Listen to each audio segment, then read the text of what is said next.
This is perhaps going to be one of the most important videos that you watch. And so I would suggest you watch it over and over again so that you understand this concept of leverage like the back of your hand. So Copernicus once said that if you give me a lever long enough and you give me a place to stand, I could move the earth. When you picture a lever, you think about a long stick and a fulcrum, and it's attached on one end of something, and you got somebody on the other end, and they're pulling down on it, and they're able to maximize how much force that they can get by simply using a mechanical advantage. Well, the definition, I looked up the definition of leverage because I just wanted to kind of point this out, but it says a mechanical advantage or power gain by using a lever, or the ability to act or to influence people over events or decisions. And then they have the word sway, to sway, all right? When you think about us and what we're doing, the bottom line is we're going to use information and the fear of loss to influence a decision. So I'm going to say that again. We're using information and the fear of loss to influence a decision. Numbers don't influence a decision. Stats don't influence a decision, okay? What influences a decision, there has to be an emotional connection and there has to be a fear of loss. We've talked about this earlier. Fear of loss is the biggest motivator that you can have, okay? And you got to hammer that home. You absolutely have to hammer that home. So how do we gain leverage? Okay, well, when we're talking about this particular product, the only way that we gain leverage and influence a decision is by taking the information, using that information to specify and open their eyes to the fear of loss, of what's actually happening. And the fact that it's happening so slowly, you're never going to notice it until all of a sudden the problem appears. It's kind of like bad cholesterol, right? It's like, well, you never really notice it until you have a heart attack. And then it's too late. And that's a great way to put it, okay? If you just ignore your cholesterol, or me being diabetic, if I ignore my blood sugar over and over and over again, one day my kidney's going to give out and then it's going to be like, oh shit, okay? Same thing with a house. All right, water damage over a period of time, you literally, you can't even tell because you get acclimated to it happening and all of a sudden, bam, you're like, holy smokes, the foundation's damaged and now we've got this $15,000 bill, okay? So all these things that I've been talking about in these different videos, it's all about this concept of building leverage to sway a decision. So I want you to think about that through everything. One of the things Oren taught me is he said, look, you got to look for leverage in every situation. In every situation. So let's talk about leverage in the close. Okay? This is where the manager call comes in so effectively.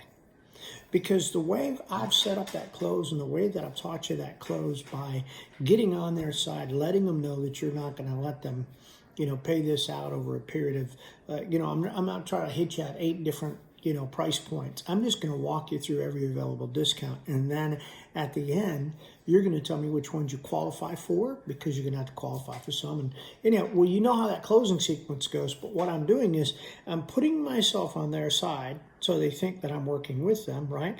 And then the other thing that I'm doing with that is I'm trying to create leverage with that same day discount. Now, that same day discount, got to be believable. I mean, bottom line, it's got to be believable. All right? And the reason we give a same-day discount is because it saves us money. The 3 things you want to point out, it saves the company money. It saves, well, actually, you want to put it out this way. It saves the customer money. It saves the company money. And it saves me time. Because now I'm not having to go back. And you've heard me explain that, but I'm going to explain it on camera again just so it kind of sticks. I tell them, we have 215 offices nationwide. We've got a big phone room that sets all those appointments. My area that I cover is like 1,000 square miles.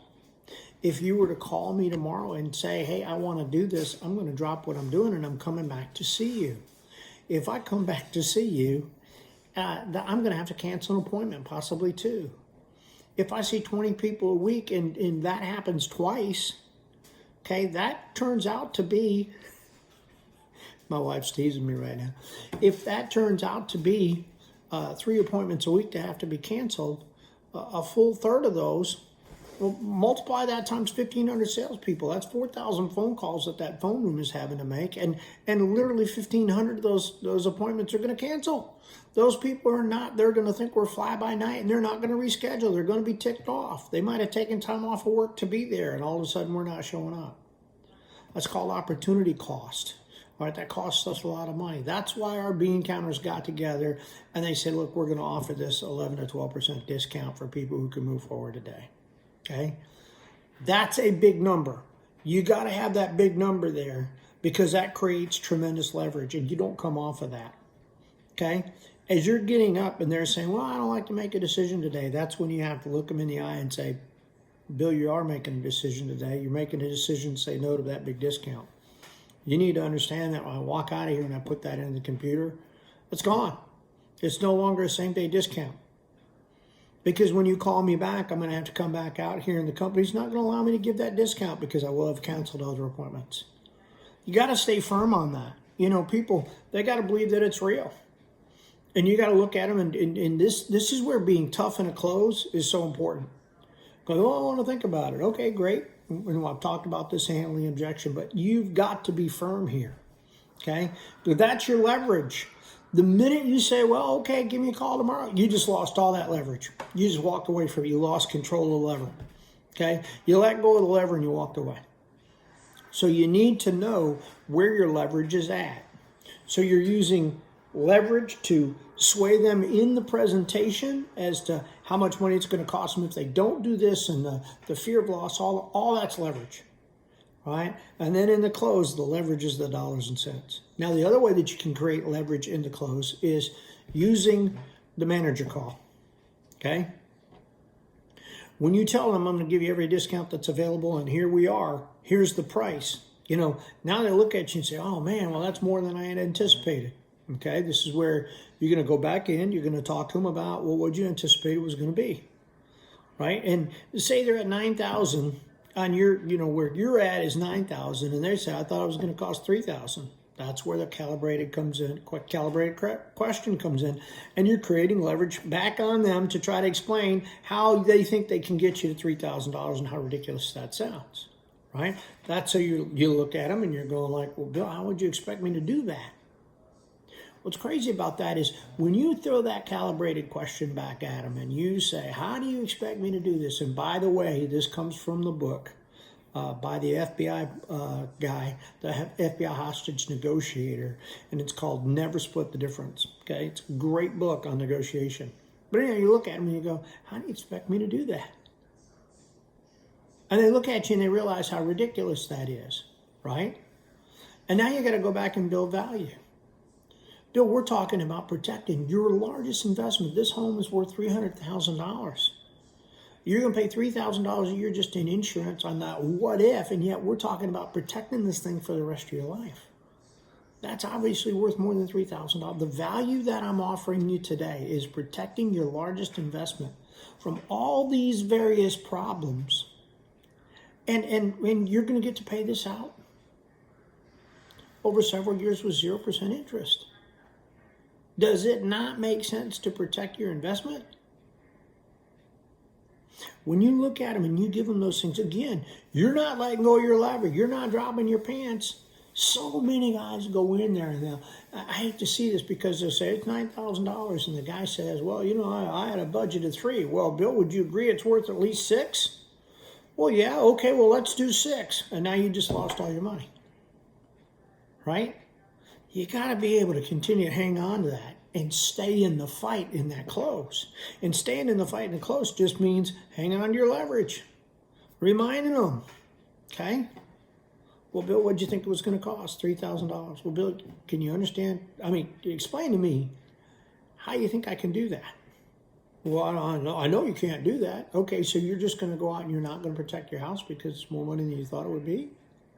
I mean, let's be honest, Bill. You got this home that's $3,000. It's absolutely beautiful, okay? You moved out here for a reason. But I promise you paid full price for this house, okay? If everything were about price, you wouldn't live here. You'd be in a trailer out in Coons, Texas. But it's not about price. It's about the value. You wanted to live in a home in an area where there's kids, where it's beautiful, where your people take care of the property, etc. That's what you wanted when you purchased out here, right? So that's what you got to think about. You've got to remind them of these things, that to do things right cost a little bit more money. And you were willing to pay that when you bought this house, right? But now you're not willing to protect that biggest investment? To me, that just doesn't make sense, Bill. These are the uncomfortable conversations that you're going to have in a close. And to be perfectly honest with you, it's no problem having that uncomfortable conversation. It's actually, the more you can get uncomfortable in the conversation, the more stuff you're going to close, right? Because it's when you get in an uncomfortable conversation, the emotion comes in. And when you start dealing with the emotion, that's leverage. That's leverage. So that's the one thing I want you to think in your mind all the time. As you're practicing the close, as you're practicing handling these different objections, I want you to think about, I'm never giving up. You know, son, when you talk about when you're out there, and they always talk about never give up your weapon, okay? Leverage is your weapon in this one. You would never, ever, ever, ever think about laying down your weapon, right? Don't lay down your leverage. That's probably, I could sum this whole video up in that one term. Never give up your gun, never give up your leverage. All right.